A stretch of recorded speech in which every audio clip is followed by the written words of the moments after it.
came right on time. In our experiment, we were testing to see whether or not people were more likely to help others when by themselves versus in a small group of people. We had 10 trials, 5 with individuals and 5 with a group of onlookers. We recorded to see whether any intervention occurred when our confederates dropped papers and needed help picking it up. To pertain to the ethical standards, we debriefed the subjects afterwards and kept their personal information confidential and anonymous. If they wish to do so, the subjects could withdraw from the experiment at any time. As our experiment showed, those who are by themselves and those in a group are equally as helpful. So let's get started. Our experiment will be covering the bystander effect, a concept popularized by social psychologists Bill Botane and John Darley, following the infamous 1964 Kitty Genovese murder. The bystander effect occurs when the presence of other people obstructs the individual's willingness to help out in a distressing situation. Botane and Darley both attribute the bystander effect to the diffusion of responsibility and social influence. Our hypothesis is that lone individuals will be more willing to help out than a group of people due to the heightened sense of moral obligation and responsibility. For this experiment to work, we would need an independent variable, the number of people around the situation, and a dependent variable, whether or not they help or not.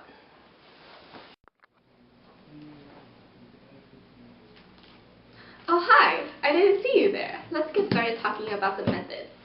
To conduct this experiment, a confederate was designated the task of carrying a binder and a stack of at least 25 pieces of schoolwork paper. Then the confederate was to walk around the school campus during class time or after school to find a stranger to target, as these are the times when there are many lone persons and small groups of 2 to 8 walking around campus.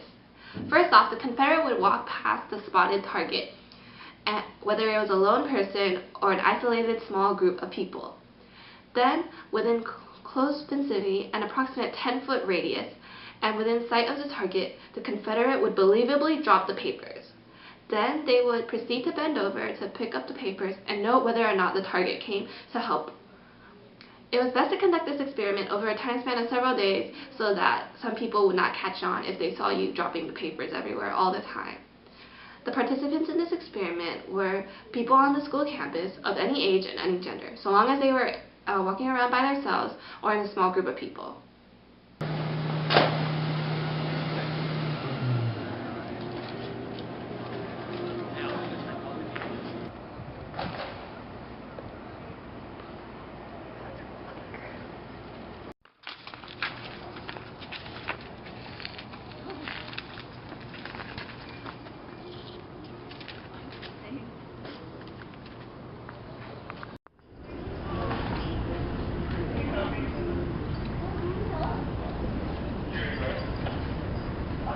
Oh, that's neat.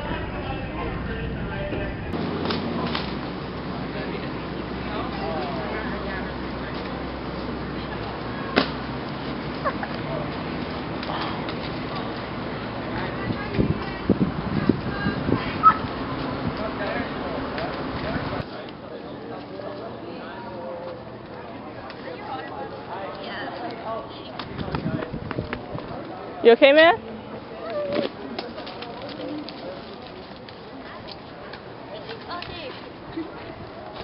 Oh, excuse me. Do you mind if we use your clip, because technically we just filmed you for a psychology project. For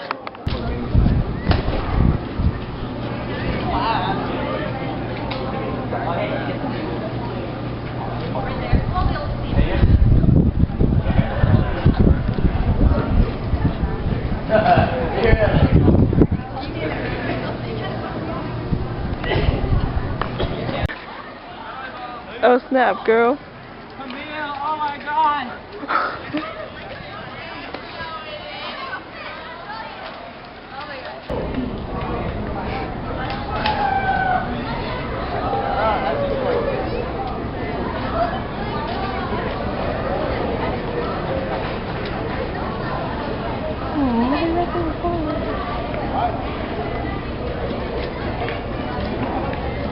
Wait, we put audio over this?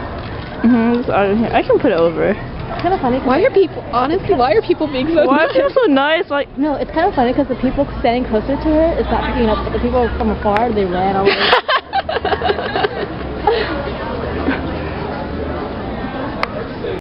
From the information we've gathered in our experiment, we've concluded that groups help out just as frequently as lone individuals do, despite their lower sense of responsibility that they have in the situation faced. Thus, our initial hypothesis that lone individuals are more willing to help out than people in groups has been proven wrong. So we've just concluded that groups of people tend to help out just as frequently as lone individuals when they are faced with the predicament of whether or not they should help another who is in distress. When comparing results of the single persons and the people in a group, it is reflected that there is little significance of whether or not one helps out more than the other group. Our findings are completely contrary to what our reference studies stated, that individuals are more likely to help out than groups are when faced in a predicament. An idea of why our reference study did not match up with our findings is most likely because of where we decided to film. Our setting took place on the school campus, where Confederates and targets most likely knew one another. Even if the Confederates and target are complete strangers, they still have the bond of being schoolmates. Because of that bond, targets may feel more inclined to help their schoolmate because of the connection they have of attending the same school. And that concludes our bystander effect experiment.